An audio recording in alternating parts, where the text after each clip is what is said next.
If you are planning to have a real Christmas tree this year, you might want to grab one sooner than later. Sellers are reporting a shortage this year. Let's connect the dots.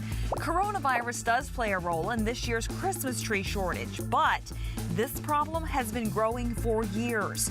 It originated during the 2008 financial crisis. Because of money troubles, many Christmas tree growers were forced to cut back on how much they planted or cancel expansion plans.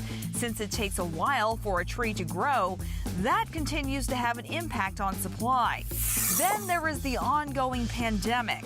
Whether it's a nostalgia for a house smelling of pine needles or the canceled travel plans, Christmas tree sellers report an increase in demand for real trees.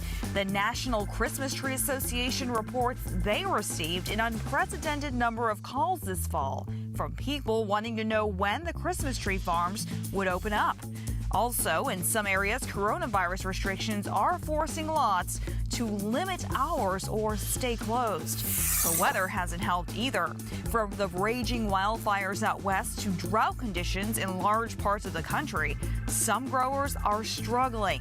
Despite all that, you should still be able to find a tree, but selection may be limited and you might have to check more than one seller.